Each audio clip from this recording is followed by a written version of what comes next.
everyone, what's going on? Joey here, and on-camera audiences just went ahead and uploaded a bunch of information for Season 5 of The Masked Singer, and then took it all down. That's right, but don't worry, we actually got to see it and got a screenshot of it. So, let me go ahead and read to you what was on their website before we get started. Make sure you subscribe, you turn on notifications, and you give this video a thumbs up. Let's get started. So, yeah, I think that somebody knew they made a mistake somewhere. Because as you know, we do know that a Season 5 for The Masked Singer is coming this spring. We know sometime in March. And I guess maybe on-camera audiences was just getting the website together so they can go live very shortly. And someone mistakenly hit live. And one of my followers went ahead and sent me a screenshot of what they saw. So let's go ahead and go through everything we saw on the screenshot, starting off with the description and everything they talked about at the very top of the page. The site goes on to say, "We're looking for a team of masked dancer superfans from across the country to participate in our exclusive online-only voting panel, all from the comfort of your own living room. As one of the most important parts of America's favorite guessing game, you, the virtual audience, will be given exclusive access to the season's performances. You'll be able to cheer along and, most importantly, vote for your favorite masked singers as an at-home audience member. Your votes will help decide who stays under the mask and moves on into the competition. The mask receiving the least amount of votes will be up for elimination and risk being unmasked." So that's what they kind of put on the website as a description. Just from that message, we can see that they do not plan on doing in-person voting or in-person audience for this season again. That's right, this would be the third series, which because we had our third season. It'll be Season 4 of The Masked Singer, Season 1 of The Masked Dancer, and now Season 5 of The Masked Singer. My gosh, there's so many things masks. I keep saying which one backwards.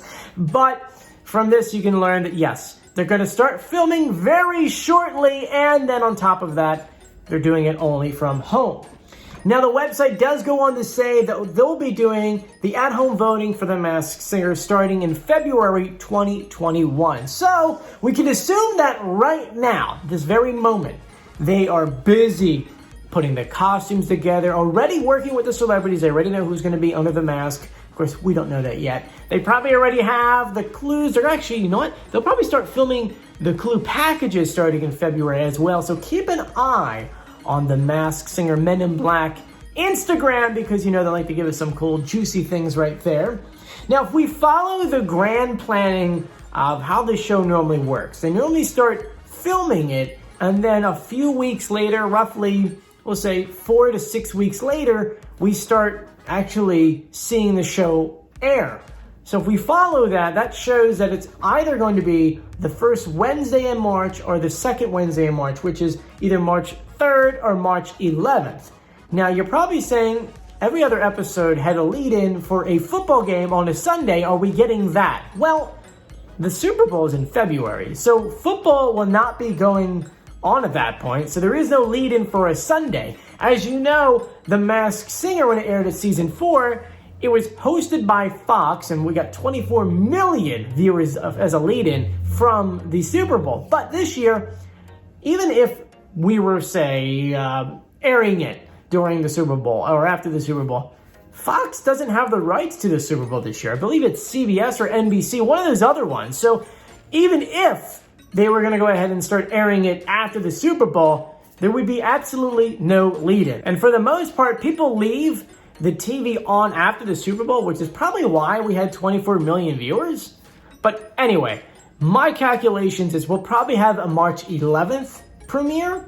If anything, we'll probably get one a Sunday before, but I highly doubt it, as there really is no big like world titles show going on a Sunday that they'd be like, you know what, let's go ahead and do it, unless they want to pull in just a regular Sunday audience. Now, one of the presidents from Fox, his name is Rob Wade, did go ahead and give us a quote. "This show brings joy to so many families across the country, especially during these troubling times.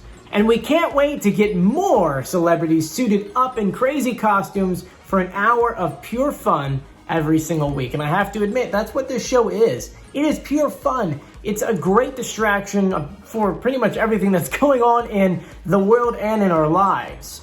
So now a lot of you guys are going to be asking, hey, how does all of this work? How do I get to be a part of the audience? You know, what happens once you get a part of it? Let's go ahead and talk about what has happened in the past. So as soon as this goes online, which I'm assuming it's going to be next week, either next week or the week after, because they like to schedule these things out in advance, so that way they know they have enough people to actually be on here. But let's just, for the heck of it, say that today it went online. It didn't, but I'm just saying, let's pretend that it did. You would go ahead, jump on the website, click on register, and it's going to bring up a bunch of dates and times. You would then go ahead and select one of those dates and times, and then you'll be directed to a Zoom registration site. Now, it might be a little bit different for this year, but this is kind of going back for the season 4 of The Masked Singer. After you register, you receive a copy of the ACA, which is pretty much the audience contract you have to sign so you don't say anything. Then you have to sign it and return it to the Masked Singer ticket email, which I'm told that they'll probably actually send the email out to you guys if you already were on the show once. So if you don't see it on the on-camera audience's website, you'll probably get an email about it. Once they receive everything of yours, all the materials and IDs, they're going to go ahead and confirm you for a Zoom booking. Now, for the first step, it doesn't guarantee you'll be on that show, because as we learned in the past, sometimes they bump people from show to show depending on how many people they have. And we really don't know the exact number of audience members that will actually watch each episode. I find that interesting because I was kind of hoping that it would be like, oh, only 100 people or 200 people. Because normally during a live audience, they have about 150 people to 300, depending on what the stage is. And so you would think that with a virtual one, you can have thousands of people. But if they do that, then people are not going to watch the show, because then people already watch their performances. See what I mean? Anyway, then once you go ahead and you are scheduled for the event, you'll get an email of like, hey, here is a secret password with a link to go into the Zoom meeting, and then you can watch the performances. Once you're done watching the performances, which it's not a whole show you're watching, I don't know if you know that. The way they do it is they'll just go ahead and play that 3-minute, maximum 3-minute of their performance of how many contestants are on there. And then from there, you vote for which one you don't like, and then bye. That's it. I mean, keep in mind that they're also doing this live. So let's say it's 6 p.m. here in New York City. They're doing it at 3 p.m. in California. They're still recording in Red Studio, by the way. They are actually there filming it. And then after you vote, then they go ahead and reveal someone. You don't get to see it, but they'll reveal someone there. So actually, in a way, it's live, but not really live at the same time. And one of the main reasons why we do know that is because when they were filming the Gremlin from season 4, people who were actually supposed to watch it, there was a delay and then another delay. And then 2 hours later, they just canceled the entire thing, which then we found out that it's because, you know, who decided to take his mask off, because, you know, that's Mickey Rourke for you. Anyway, once you're gone and you voted, that's it, you're done. And you're probably saying to yourself, well, what is stopping me from screenshotting my computer or recording it or recording with a phone? Well, many people who haven't been on one of those online virtual audiences don't know, but they actually put your name like in the post, in the video itself. That way, if you do that, your name is actually watermarked on there. You get in trouble and then you get sued by Fox or The Masked Singer. And that is not fun, my friends.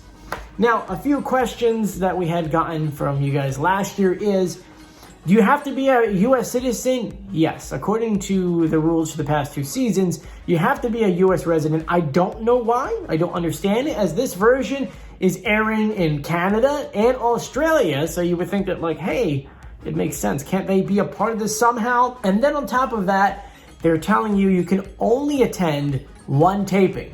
For the entire season, 1 taping, and that's it. So anyway, that is everything we know about season 5 for The Masked Singer. We don't know what costumes yet. We don't know how many people, but we are told there's going to be some massive celebrities. As you know, every single season is getting better and better and better. So anyway, if you haven't done so yet, please subscribe, turn on notifications, and give this video a thumbs up. I'm Joey. Stay safe, everyone. See you later. Bye.